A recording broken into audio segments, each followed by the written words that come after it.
Bueno, pues entonces en el apartado de patologías conviene haber, bueno, pues entendido muy bien lo que ocurre con los movimientos del corazón. Principalmente nos encontramos dos, que son la sístole y la diástole. La sístole es la contracción y la diástole es la relajación. Esos movimientos nos van a permitir que ocurra el vaciado y el llenado de las distintas cavidades cardíacas, que son cuatro, dos aurículas arriba y dos ventrículos abajo. De modo que siempre que nos encontremos el ritmo cardíaco, ese pum pum, va a corresponder el primer pum al cierre de las dos válvulas de arriba, la tricúspide en el lado derecho y la mitral en el izquierdo, y las dos de abajo es el segundo pum, la aórtica y la pulmonar, la aórtica en el lado izquierdo y la pulmonar en el lado derecho. Entonces esto es muy importante el saberlo distinguir porque, bueno, en una insuficiencia cardíaca, cuando nos encontremos que el corazón es imposible de bombear toda la sangre circulante, probablemente los fallos se estén produciendo en las válvulas cardíacas, en una de las cuatro válvulas cardíacas, ¿vale? Eso sobre todo para las insuficiencias cardíacas y después también es muy importante las enfermedades de las arterias coronarias. Ahí vamos a distinguir el infarto de miocardio y la angina de pecho, pero lo que tienen en común, pese a que la angina de pecho sea un susto, como se suele decir, porque es una isquemia, un bajo aporte de oxígeno en tejido, mientras que el infarto de miocardio es una necrosis, un tejido muerto, ¿de acuerdo? Del miocardio, que va a ser la capa del corazón con capacidad de contracción miogénica, es decir, de excitarse a sí mismo, ¿vale? Va a haber muchas otras patologías. Vamos a empezar en la patología sanguínea con las anemias. En este caso diferenciamos la patología sanguínea y cardíaca porque la sanguínea afectan pues, tanto a los vasos sanguíneos como a los componentes celulares de la sangre, de ese líquido circulatorio, mientras que la patología cardíaca está más destinada a algún fallo en alguna de las válvulas o cavidades del corazón. En la patología sanguínea destacamos las anemias. Podemos tener anemias por distintas causas, pero os he puesto aquí la anemia ferropénica. En este caso lo que tenemos es un nivel de ferritina o de hierro corporal muy bajo, de modo que lo que vamos a tener es una hemoglobina insuficiente que no es capaz de capturar el oxígeno y el dióxido de carbono. Acordaos de que la hemoglobina era el principal componente de los glóbulos rojos, estaba formado por cuatro cadenas proteicas, cada una de las cuales tenía un átomo de hierro. En este caso, en esa anemia, lo que ocurre es que no tenemos ese átomo de hierro y por tanto nos falta ese enganche que necesita el oxígeno y el dióxido de carbono. Así que si estamos anémicos, no tenemos un volumen disminuido de glóbulos rojos, sino que tenemos un déficit en la hemoglobina de los mismos. Más, la patología cardíaca. Bueno, aquí nos podemos encontrar las arritmias. Las arritmias son alteraciones de ese ritmo cardíaco. Como os decía, el ritmo cardíaco es el pum pum. Primer ruido, cierres válvulas tricúspide y mitral. Segundo ruido, cierres acompasados de las válvulas aórtica y pulmonar. Cuando tenemos una arritmia es porque ese ritmo es anormal. Esa A significa normalmente negación, no ritmo, ¿de acuerdo? Insuficiencia cardíaca. Bueno, podemos encontrarnos insuficiencia cardíaca del lado derecho, del lado izquierdo, de las dos. ¿Cómo tenía esto puesto? Uy, me falta aquí muchas cositas. Bueno, esa insuficiencia cardíaca la vamos a definir como todas las veces en las cuales el corazón sea incapaz de realizar un bombeo óptimo de los 5 litros de sangre que nosotros tenemos circulando. ¿Por qué se puede producir? Bueno, pues se puede producir, como os decía, por distintas patologías asociadas a nivel coronario. Las arterias coronarias son las arterias que nos encontramos en el pericardio, que es la capa más externa del corazón, ¿de acuerdo? Normalmente tenemos las arterias coronarias derechas, circunfleja izquierda, etcétera. Como nosotros vemos, una persona tiene insuficiencia cardíaca normalmente, además de una disminución de la utilización del oxígeno, lo que va a desembocar en una bajada de la saturación de oxígeno. Os voy a poner aquí el tema de la saturación de oxígeno. La saturación de oxígeno lo valoramos con un pulsioxímetro y tiene en cuenta la hemoglobina disponible en sangre. Valores normales entre 90 y 100, que es el máximo, ¿vale? Hoy, por ejemplo, en clase he llevado el pulso oxímetro y en lo que consiste es una pinza ya lo veremos un poquito más adelante también, que se pone en el dedo índice, normalmente mano derecha, pero bueno, en niños también se puede poner en las orejas, en el dedo del pie, en el pulgar. Entonces lo que está midiendo es con infrarrojos la tonalidad roja de nuestra sangre. Si tenemos un rojo brillante, sangre oxigenada. Si tenemos un rojo mucho más apagado, más tirando a granate, sangre desoxigenada. No se representa como azul o rojo, como en la literatura. Entonces aquí estamos valorando cuánto satura. Lo normal es saturar, como pongo ahí, por encima de 90. Por debajo, esa persona se va a encontrar más fatigada. ¿Por qué? Porque la hemoglobina que está dentro de esos glóbulos rojos no está funcionando. De 100 moléculas de hemoglobina, solo 90 funcionan, ¿de acuerdo? Y así vamos disminuyendo hasta sentirnos muy cansados. Si no funciona, como decíamos en la anemia, la hemoglobina, no es en este caso por disminución de hierro, sino precisamente por formación o mala de esa hemoglobina, nos sentiremos realmente agotados, ¿vale? La insuficiencia cardíaca puede afectar al lado derecho del corazón o al lado izquierdo. Aquí no me he metido mucho con la sintomatología asociada, pero bueno, podemos tener un edema pulmonar en la insuficiencia cardíaca del lado izquierdo. Un edema pulmonar por estasis venoso es una acumulación de líquido anormal en los pulmones porque tenemos el estasis venoso significa una movilidad de la sangre muy muy baja. Eso nos puede producir también trombosis profundas en las piernas. A lo mejor la trombosis, si os digo varices, nos suena un poquito más, pues la trombosis profunda es en venas más profundas, difícilmente operable, ¿de acuerdo?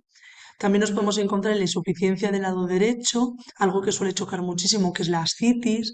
La ascitis, cuando lo vemos, parece una mujer embarazada, porque en este caso es una inflamación muy muy grande del peritoneo. El peritoneo es la membrana que recubre todo el sistema digestivo, el estómago y los intestinos delgado y grueso.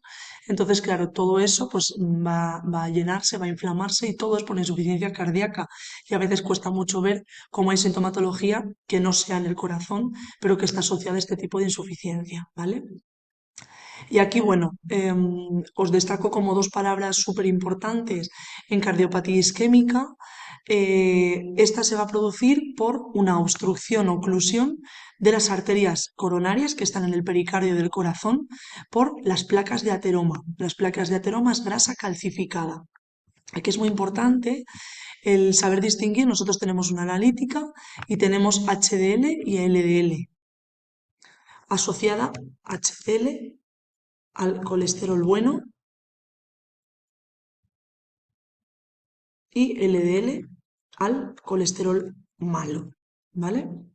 En este caso, las placas de ateroma están formadas por LDL, el colesterol malo. Realmente, la definición de LDL o HDL viene del inglés High Density Lipoprotein, es decir, lipoproteínas de alta densidad asociados a la grasa, ¿de acuerdo? En el caso de las high son asociadas a grasas insaturadas, esas no se suelen depositar en las arterias cardíacas, mientras que las low density lipoprotein, las lipoproteínas de baja densidad asociados a las grasas, en este caso saturadas, sí que se suelen depositar en las arterias. ¿Qué producen? Endurecimiento. Es grasa que se va a calcificar. Al endurecerse se van a quedar apoyadas o adheridas a las paredes cardíacas, a las paredes, perdón, de las arterias coronarias que irrigan el corazón, ¿vale? Y bueno, pues las arterias son los vasos sanguíneos que tienen mayor calibre, tienen distintas túnicas o capas, concretamente tres, y una de ellas es muy elástica porque las arterias tienen la capacidad de contraerse, vasoconstricción o dilatarse, vasodilatación, para ayudar a la sangre a, bueno, pues viajar, ¿no? Dependiendo de la época del año que sea, la sangre va a estar más fluida o más viscosa y por tanto ese movimiento de las arterias le ayuda a viajar. De modo que en este caso esas lipoproteínas de baja densidad asociadas al colesterol malo, a las grasas saturadas, se van a quedar adheridas a la pared de las arterias formando lo que se llaman placas de ateroma. Algunas de ellas forman la arteriosclerosis, que a lo mejor os suena de ver los anuncios de Danacol, ¿vale? ¿Qué es lo que ocurre? Que esto va a disminuir mucho la luz del vaso sanguíneo, es decir, el espacio que tenemos para dejar pasar la sangre. De modo que esas personas van a tener hipertensión. La sangre va a ejercer una fuerza muy grande sobre sus vasos sanguíneos y va a haber zonas en las cuales a lo mejor la sangre no pueda llegar. Cuando la sangre no puede llegar a un tejido, vamos a encontrarnos un bajo aporte de oxígeno. Es lo que se conoce como isquemia. que es la palabreja que tenemos aquí. La isquemia es la forma de definir angina de pecho. Si esa isquemia, si ese bajo aporte de oxígeno dura un tiempo muy prolongado, ese tejido acaba por morir. Se denomina necrosis y eso es lo que nos encontramos en el infarto de miocardio. Hay personas que pueden morir de angina de pecho, pero normalmente se dice que la angina de pecho es un susto, mientras que el infarto de miocardio suele ser letal, provocando una muerte súbita. Más. Bueno, en hepatología vascular nos podemos encontrar la embolia. La embolia es el sinónimo de infarto cerebral o derrame cerebral. ¿De acuerdo? Puede haber distintos tipos de ictus. Uno es el ictus isquémico, que sí que es como tal la embolia, y otro es el infarto cerebral, que normalmente es, bueno, el ictus isquémico y el infarto cerebral suelen tratarse como sinónimos. Y ya el aneurisma produce un ictus hemorrágico o derrame cerebral. Os lo voy a poner aquí, que no sé si está. Ah, mira, sí. Perfecto. Por tanto, es verdad que embolia es un término que está bastante en desuso, pero bueno, embolia lo podríamos denominar como ictus isquémico o infarto cerebral, mientras que el aneurisma va a producir un ictus hemorrágico o derrame cerebral. Bueno, la embolia es básicamente lo mismo que estábamos viendo hasta ahora, una obstrucción u oclusión de un vaso sanguíneo que va a producir un trombo. Ese trombo va a llegar a un vaso sanguíneo que está irrigando la cabeza, el cerebro, de modo que va a taponar y va a dejar sin irrigación sanguínea y por tanto sin oxígeno a una zona del cerebro. Dependiendo de dónde esté esa arteria coronaria, bueno, esa arteria cerebral mejor dicho, el ictus va a ser más o menos grave. Sin embargo, el aneurisma se trata de un defecto congénito, es decir, que tenemos desde el nacimiento, que son pequeños coágulos de sangre en el cerebro. Esos no tienen por qué romperse a lo largo de toda nuestra vida. Sin embargo, por un pico hipertensivo, es decir, una subida muy alta de la tensión sanguínea, pueden explotar. Cuando explotan, producen un ictus hemorrágico o derrame cerebral. Nuevamente, dependiendo de si afecta a un lóbulo cerebral o a varios, el ictus va a tener mayor o menor consecuencia, ¿vale? Por tanto, aquí vemos los dos tipos de ictus, el isquémico o infarto cerebral producido por un trombo, el ictus hemorrágico o derrame producido por la rotura de un aneurisma, ¿vale? En patologías vasculares también tenemos el HTA, es la hipertensión arterial. En cuanto a la tensión, no es realmente el mejor término que tendríamos que utilizar, tendría que ser presión arterial, porque la hipertensión se conoce como un aumento de la presión que ejerce la sangre sobre nuestros vasos sanguíneos, en este caso sobre nuestras arterias. Lo único que habitualmente se habla de tensión arterial, hasta el punto de que el aparato con el que se mide es el tensiómetro, cuando realmente debería de ser el presiómetro, ¿vale? Porque estamos hablando de un aumento de la presión arterial. Esto está relacionado directamente con estas patologías cardíacas, en las cuales tenemos una placa de ateroma que está obstruyendo el paso de la sangre a través de los vasos sanguíneos. Por este motivo se suele tener en cuenta que esa persona tiene hipertensión. Vamos a ver también que normalmente la tensión arterial siempre tiene dos valores. La tensión o presión arterial sistólica, que es la alta, y la presión arterial diastólica, que es la baja. Se conocen como el PAS y el PAD.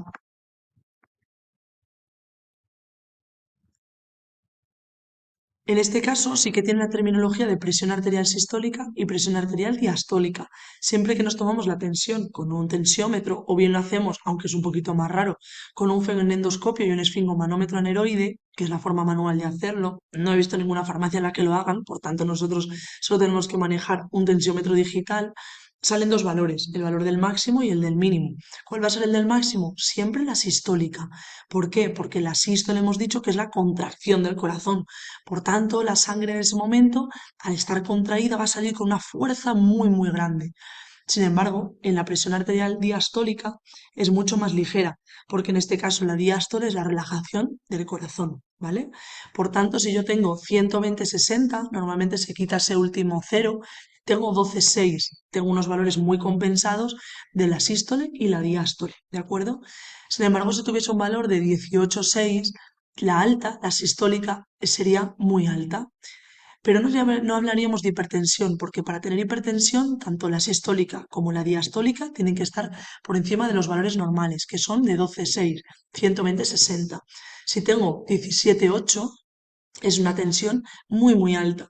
Eso me puede producir picos hipertensivos que, por ejemplo, liberen un trombo si los tengo, liberen una placa de ateroma si la tengo, rompan un aneurisma si la tengo. Por tanto, se dice que conlleva un riesgo cardiovascular. Tengo que cuidarme tanto a nivel de alimentación como bajar la ingesta de sal, como realizar un ejercicio físico moderado. ¿Vale? Más patologías. Bueno, pues aquí tendríamos las varices. Las varices son dilataciones venosas. Las venas tienen una característica similar al corazón y es que tienen válvulas. Las válvulas tienen dos funciones específicas, al igual que en el corazón. Asegurarnos de que la sangre siempre vaya a favor de la gravedad, de la parte de arriba a la parte de abajo, e impedir el retroceso de la sangre, es decir, que nunca vaya a poder volver por donde ha venido. En este caso, en las varices, tenemos una válvula que está en las venas, porque las varices se asocian a las venas, no a las arterias, en las cuales no cierra bien la válvula y por tanto sí que está retrocediendo la sangre. Por tanto, no está realizando el recorrido correctamente y hay sangre que se está quedando estancada. Esas son las varices. Normalmente afectan a los miembros inferiores, es decir, a las piernas, y es más habitual en las mujeres. ¿Por qué? Porque somos o estamos más predispuestas a la obesidad, al sedentarismo y a tratamientos con distintos anticonceptivos, ¿vale? Y este sería un poquito el resumen de, bueno, pues las patologías. ¿Qué tal? ¿Os ha quedado claro?